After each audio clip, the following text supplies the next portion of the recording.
फरवरी 2022 में होने वाले उत्तर प्रदेश विधानसभा चुनाव में जीत के लिए कांग्रेस पार्टी ने अपनी राष्ट्रीय महासचिव प्रियंका गांधी वाड्रा पर दांव लगाया है। स्वयं प्रियंका इस चुनावी वैतरणी से पार उतरने के लिए लोक लुभावन राजनीति का जुआ खेल रही है। उन्होंने पिछले 1-1.5 महीने में लोक लुभावन घोषणाएं की छड़ी लगाकर लोगों का ध्यान अपनी ओर खींचने की कोशिश की है। उन्होंने उत्तर प्रदेश विधानसभा चुनाव की 403 सीटों पर 40% महिला उम्मीदवार लड़ाने की घोषणा के साथ इसकी शुरुआत की। इसके बाद उन्होंने कांग्रेस की सरकार बनने पर किसानों की कर्ज माफी की घोषणा की। तीसरी घोषणा लड़कियों को स्मार्टफोन और स्कूटी देने की। चौथी घोषणा नागरिकों को 10 लाख रुपए तक के मुफ्त इलाज तक की सुविधा देने की है। शिक्षा, रोजगार, व्यापार के संबंध में भी वह बहुत जल्द ऐसे कुछ लोक लुभावन घोषणाएं करने वाली हैं। लेकिन इन घोषणाओं के बारे में आम मतदाताओं और चुनाव विश्लेषकों की स्वाभाविक प्रतिक्रिया यही है कि ना तो मन तेल होगा, ना राधा नाचेगी। अर्थात ना तो कांग्रेस की सरकार बनेगी और ना ही इन हवाई घोषणाओं को पूरा करने की नौबत आएगी। ऐसा नहीं है कि स्वयं प्रियंका या उनकी पार्टी इस सच्चाई से अवगत नहीं है। फिर यह प्रश्न उठता है कि वे यह जुआ क्यों खेल रही हैं।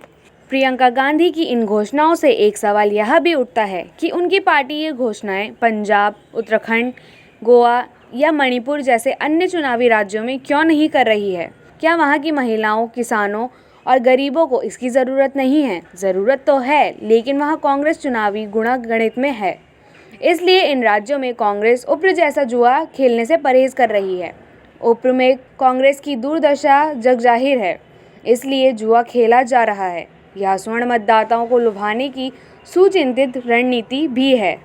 उप्र के पिछले विधानसभा चुनाव में समाजवादी पार्टी की बैसाखी के सहारे कांग्रेस 7 सीट और 5% मत प्राप्त कर सकी थी। इस बार समाजवादी पार्टी ने उसे झटका दिया है। 2019 के लोकसभा चुनाव में सिर्फ सोनिया गांधी चुनाव जीत सकी थी। तत्कालीन कांग्रेस अध्यक्ष राहुल गांधी तक कांग्रेस परिवार की परंपरागत सीट से बड़े अंतर से चुनाव हार गए थे।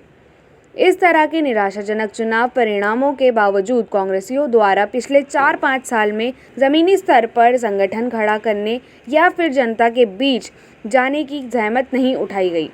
पार्टी की इस निष्क्रियता से त्रस्त होकर जितिन प्रसाद जैसे बड़े नेता कांग्रेस से किनारा करके सत्तारूढ़ी भाजपा की नैया पर सवार हो गए हैं। कांग्रेस के निराशाजनक वातावरण के चलते कांग्रेस के अनेक छोटे बड़े नेता अपने भविष्य की चिंता में अलग अलग राजनीतिक दलों की ओर खिसक रहे हैं। वे सब अपने राजनीतिक भविष्य के प्रति आशंकित हैं। आज उप्र में कांग्रेस की हालत यह है कि उसके पास ना तो नेता है, ना नीति है, ना संगठन है, ना ही कार्यकर्ता है।